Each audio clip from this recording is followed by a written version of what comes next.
নমস্কার, ঘর পরিবার ব্লগে আপনাদের সবাইকে স্বাগত। আশা করি আপনারা সবাই ভালো আছেন। আমি মহুয়া আজকে সয়াবিন আর ডিম দিয়ে একটা দারুণ মজাদার রেসিপি আপনাদের সঙ্গে শেয়ার করছি। এই রেসিপিটা খেতে এতটাই টেস্টি হয় যে খাওয়ার পর বুঝতেই পারবেন না যেটা সয়াবিন খাচ্ছেন না, মাংস খাচ্ছেন।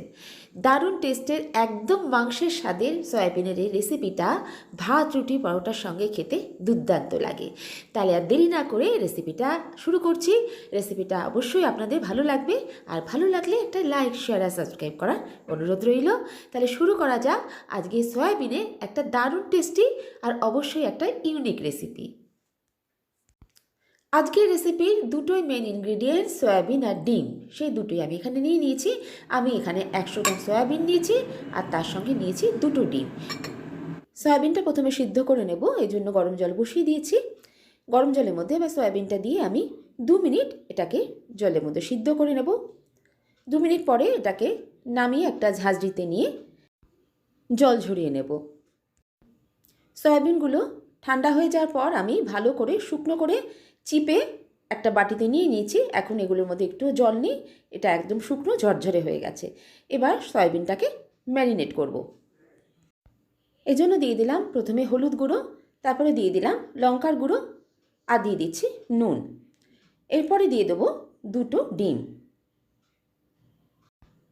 ঠান্ডা লাগার কারণে আমার ভয়েসটা খুব খারাপ আসছে, আপনারা একটু মানিয়ে নেবেন। সব উপকরণ এবার একসঙ্গে মেখে নিচ্ছি। মাখা হয়ে যাওয়ার পর এবার আমি এটাকে ভাজবো, এই জন্য কড়াতে দিয়ে দিচ্ছি সর্ষের তেল। তেলটা গরম হয়ে গেলে এবার সয়াবিনের মিশ্রণটা দিয়ে দিলাম। এবার ফ্লেমটা মিডিয়ামে রেখে সয়াবিনটাকে ভালো করে ভাজবো।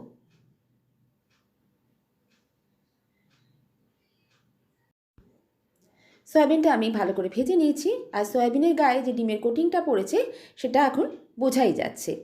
সয়াবিনটা ভাজা হয়ে গেলে এবার সয়াবিনটাকে আমি নামিয়ে নিচ্ছি। এবার কড়ার মধ্যে আবারও দিয়ে দিচ্ছি সর্ষের তেল। তেলটা গরম হয়ে গেলে এবার ফোড়নে দিয়ে দিচ্ছি গোটা গরম মশলা, কটা ছোটো এলাচ, দারচিনি আর লবঙ্গ। ফোড়নটা খানিকক্ষণ নাড়াচাড়া করে নিচ্ছি। ফোড়নটা ভাজা হয়ে গেলে এবার এর মধ্যে দিয়ে দিচ্ছি একটা বড় সাইজের পেঁয়াজ কুচি।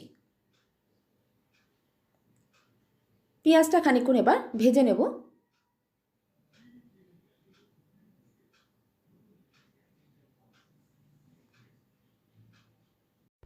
এবার এর মধ্যে দিয়ে দিচ্ছি আদা রসুন বাটা। আদা রসুন বাটা আমি এখানে 1.5 চামচ মতো দিলাম। আদা রসুনটাকেও এবার খানিকক্ষণ ভেজে নেব।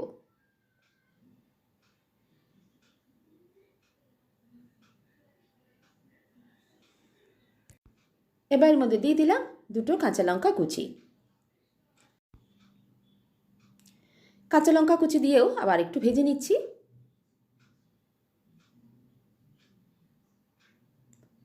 এবার এর মধ্যে দিয়ে দিচ্ছি কিছু গুঁড়ো মশলা। প্রথমেই দিয়ে দিচ্ছি পরিমাণ মতো হলুদ গুঁড়ো, তারপরে দিলাম অল্প একটু জিরে গুঁড়ো, 1 চামচ ধনে গুঁড়ো, আর দিয়ে দিচ্ছি কাশ্মীরি লঙ্কার গুঁড়ো। মশলাগুলো এবার কষতে হবে, তাই জন্য দিয়ে দিলাম এখানে অল্প একটু জল। মশলাগুলো এবার ভালো করে কষে নেব।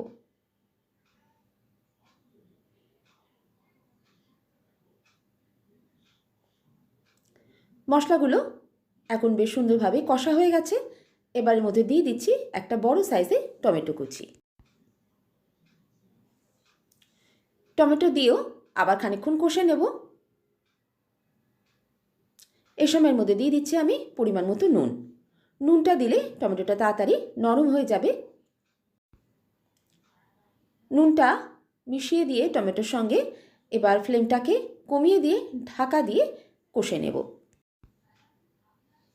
টমেটোটা এখন বেশ সুন্দর নরম হয়ে গেছে, দেখেই বোঝা যাচ্ছে। আমি একটা স্প্যাচুলা দিয়ে এবার একটু ভালো করে ঘেঁটে দেবো, যাতে টমেটোটা ভালো করে মিশে যায়।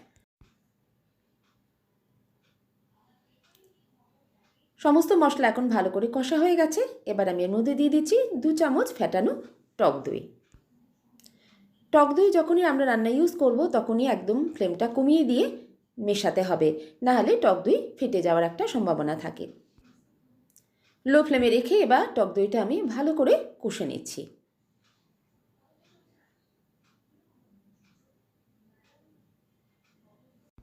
মশলাটা এখন ভালো করে কষা হয়ে গেছে আর তেল ছাড়তে শুরু করেছে। এবার আমি এর মধ্যে দিয়ে দিলাম ভেজে রাখা সয়াবিনগুলো। সয়াবিনটা আবার মশলার সঙ্গে আমি খানিকক্ষণ কষে নেব।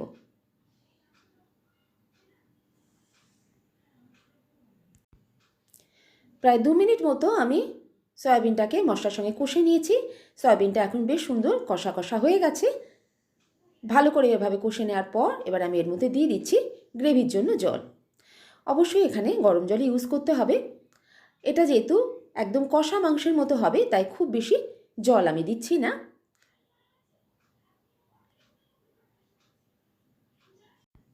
এবার আমি এর মধ্যে দিয়ে দিচ্ছি গরম মশলার গুঁড়ো। গরম মশলা গুঁড়ো দিয়ে ভালো করে মিশিয়ে দিয়ে এবার ফ্লেমটাকে কমিয়ে রান্না করব।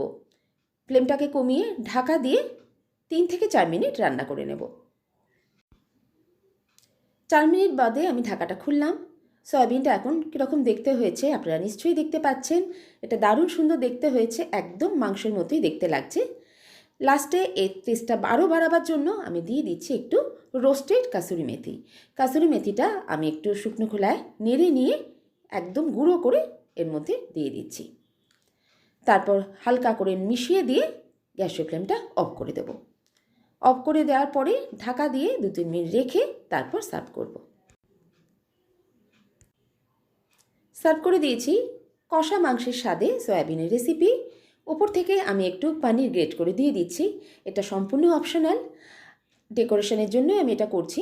আমরা যখন কোনো রেস্টুরেন্টে বা হোটেলে খেতে যাই, তারা এক একটা ডিশ এক এক রকমভাবে আমাদের সার্ভ করে থাকেন।